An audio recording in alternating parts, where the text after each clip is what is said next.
Welcome to the show, baby. You're watching my favorite YouTube channel. I am Chillmonger. I'm showing you the back. I got the Black Panther comic book issue there, and I even got the variant comic that Mike from Rogue Comics in Bridgeport, Connecticut asked me to get. A very 90s, muscly. He's got the water gun over on the side. Like, what's it gonna do? Shoot vibranium at me? Very terrifying. But this is the book I'll be opening and touching. Oh, remember that? Some guy on Twitter. Oh, he's buy the comic books. And I sent him a link to my issue number 10 review. I'm like, wrong one, pal. If you're here, hey, welcome to the club. Let's talk about this comic book. It is the 208th ever comic book called Black Panther. And all 207 prior ones featured this character. He's actually pretty important. Although there have been other people who have donned the mantle of Black Panther, he's, without swearing, no, I'm swearing, he's the fucking main one. Comic book opens in a very pleasant way. So again, it reminds us about Jahai, Jhai, and I go, oh, yeah, that guy. Yeah, T'Challa had a best friend. He existed. All right, I lost him, and I'm thinking, why are they trying to? Still, why would they do this to me? I only knew him for one comic book issue, the same issue that I was introduced to him. He died in. It wasn't like I even had a month to linger about this friendship that he had with this dude. He just sort of died. The emotional attachment isn't there. The sadness isn't there because we didn't know him. He's pretty important, bro, and he's back. So like, Akili is out. A character with that Ta-Nehisi Coates worked on. A character who like. A character. I could just leave it there. That's out. What is John Ridley adding in? A brand new character in this, and he's like friendly. He's chummy. He's gonna be the buddy to T'Challa. All right. Aside from the main problem of how did 200 and something issues go by without us knowing about who this guy is? Aside from that major problem, at least one out, one in. It's not just removing. It's not just ending things. The series has been bad. The beginning of this comic was great. I loved hearing about, okay, we got this satellite, and the satellites that are above us in the sky, they are responsible for this much internet access. And then we got in the UK, in Japan, in America, there's these three centers. I believe this is true too. Like, this is actually real life.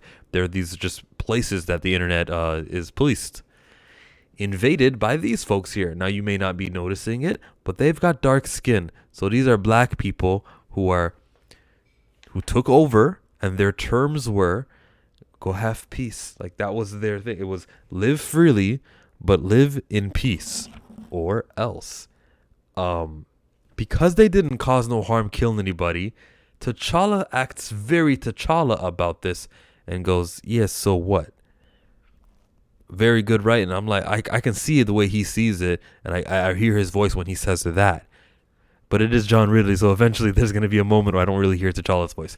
In here, you got the president, so of course they don't show the face. This is really good because time passes and new presidents will come. Like, I remember when Shuri met Barack Obama in like an '09 comic book. You just see her chumming it up with him, and you're like, issue number 7 of the volume number 5. You're like, she's with Barack Obama, cool. And now this guy's the president, right? But Barack Obama hasn't been the president for the last 5 years. You feel me? Isn't that... You can't put the actual president there because it times your comment, it dates it. I'm just saying this on the hopes that John Ridley watches this channel and needs to know why this guy had to be this guy. He says, this is the United States of America. Nobody tells us to live freely and in peace. That is so comedic. That is a Saturday Night Live punchline. It's like the self-aware, and then the camera zooms in on him, and you go, well, this guy's saying that of all people. But if this was meant to be unironic, if this was just a comedy for laughs, okay, I get it. But if they were trying to, if John Ridley was trying to tell me a lesson, like, wrong book, bro. Like, I don't need the conversation about privilege in this book. The comic book readers who support and fund this thing here, this is not the audience that needs that. We know. White privilege is a thing, and America's relations with the rest of the world is trash. I know that, at least. I don't pretend otherwise.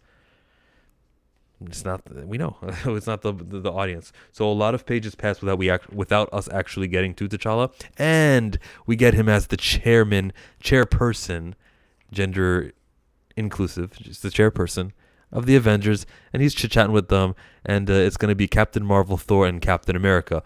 All three of them. I don't know, bro. Captain America is not one guy that you send to this internet headquarters. When you have Captain Marvel and her powers as high as they are, and Thor and his powers as high as they are, I'll take care of the other one. Okay, Steve. Wait, good job. He didn't succeed. They actually had everything they needed to handle him. How did they handle Captain Marvel? Bro, I don't know, but these are Wakandans, right? So the Wakandans are able to figure out how to combat these Avengers. Now, the Wakandans 4 issues earlier were fighting T'Challa, and they were getting their butts kicked even though they had weapons. The same Wakandans, right? Same country, same. So why in some cases are they powerful enough to take down Avengers, but in other cases the Black Panther was able to defeat these guys and he had no suit or nothing? You feel me? This is an inconsistency which I probably warned about while that was happening, about like, okay, well, if the Hatuts Arazi are that big and bad, I'm not going to be scared of them the next time that they pop up. Well, here John Ridley, same writer, just a few issues later, the Wakandan forces are formidable. Now, we can make excuses. We can say these are not the Hatut Zarazi. These are the Hatatut Alphas of Alpha Tut Zarazi. And that's why they can take out Avengers. Maybe they planned this. Maybe, I don't know. Just we can make excuses to make it make sense. Throws back the shield to Captain America. Thankfully, unlike Multiverse of Madness, it doesn't slice this captain in half and end him. I think they re-photoned the blast back at Captain Marvel and Thor. The artwork in here has been stellar. I like it. I enjoyed it by what's his name? Peralta, German Peralta. Very good stuff by him. And it's fun reading this comic book for the artwork. Of course, he does a really good job. Happy to have him on. Now we get back to the talking. And it's like, Steven, there was one quote in here about him about to say, I'm the king. He says, there's powerlessness and then there's patience. Right now, we need patience. This organization has no agenda beyond vague ideas of instilling world peace. He's like, what makes you certain? Because nobody just wants peace, Thor. I wouldn't trust anyone who claims to. That was good writing. Way to go. Like, that's my king right there. That's the T'Challa that I know and love. And he's just like chilling in his cast, just kind of recovering. Yeah, that's what I'm talking about. We got Dark Web coming out. I will be reading the Ms. Marvel one and not Venom or Spidey or X-Men or Gold Goblin. Here he goes back to Shuri, chit-chatting with her. She's giving him the rundown. And then something happens here in this side. They are in some sort of part of Wakanda. I don't know it. But I'm not the intelligent leader of Wakanda known as the Black Panther, T'Challa. He asks a question that wouldn't fit him. He says, where is this place? He asks that question to Shuri. Well, it's called Zira.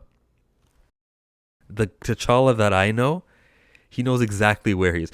When they flew from Bernan Zana, he wasn't blindfolded, like, guess where I'm taking you. He knows how far away he is from each border. T'Challa doesn't need to ask these questions. He knows every place, every city.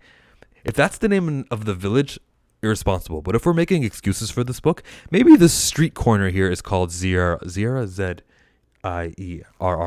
Zira. Maybe Zira is like the nickname for this neighborhood. And I'll give you a pass, T'Challa. I don't expect you to know that, the freaking name of each road. But you should know if she's speaking on the town, yeah, Tosin's home is Zira. You should probably know that. But she asks, and she says that Tosin, you've been like leaving out this community, T'Challa, and he's going, what? He goes, I've never ignored. And then she cuts him. Hey, before you get bent. Shuri doesn't say before you get bent. John Ridley. Jonathan, are you watching this? Will Moss, are you editing this? Because if Will Moss was editing this, that comment I made about Zierra, of him not knowing where it was, that's only there for us, the audience, to know. What you do, if you're the editor, is at the top corner, you say, Zierra. Moments later, and it explains where they are. The only reason she said that was to explain where they were.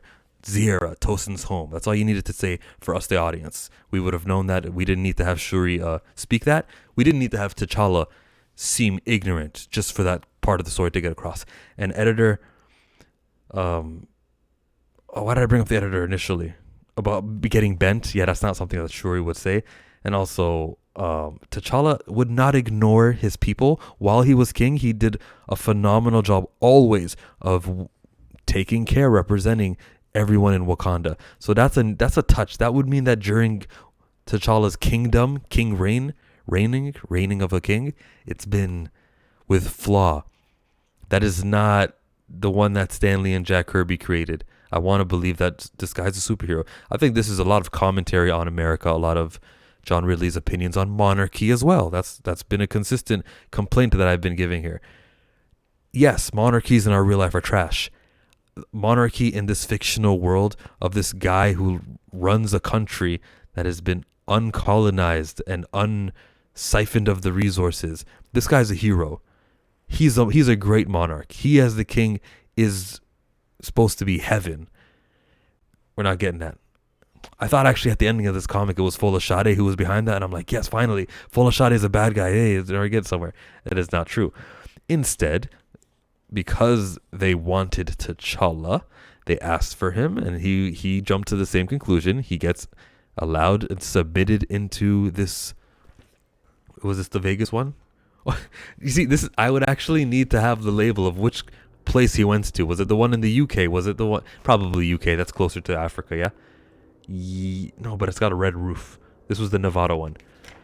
The dude with the mask unmasks, and it's Jai. Yep, they're all Wakandan, they're all dark skin, and I can see why you would have a quicker, if this was a meta commentary on how it just seems like when white people do something wrong versus when someone black does something wrong, the punishment or the extreme lengths you go to are worser because they're black. So we'll call the Avengers on these guys. What? In a heartbeat, the president's like, get these guys on it. Or Captain America, Steve, is like, he's not a prejudiced guy, of course. He's Steve Rogers, a great human being. Said some things in here I think Captain America is above saying. I'll get to those points in a second. But the whole, like, are we harsher on them just because we saw some of their biceps, exposed skin, and we know that everyone here is black? I think so. The surprise is that Jahai is back. He's alive. And good twist. Didn't T'Challa see his body confirm he was dead? I don't like T'Challa not being able to confirm a death because, he's supposed to be super smart. Maybe John really doesn't know he's supposed to be a smart hero. Maybe. Rewind to what I thought Steve Rogers said that pissed me off. You should go easy, take it easy on T'Challa. He's dealing with a lot. Everybody's dealing with something. Not everyone gets to do it from a position of privilege.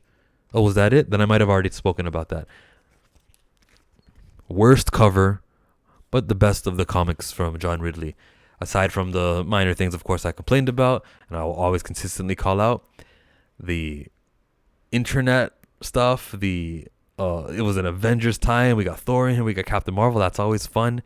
He's still recovering from that, and I just wish he would have known that Jahai wasn't actually dead. He should know that stuff. I'm going to rewind and read issue number 2 is when I think they saw the dead body, he and Omalola. And we'll see if there's an inconsistency or not. If there's not, then this was a better comic book than I'm letting it be reviewed as. Chillmonger, go listen to me talk about the Rihanna song up here.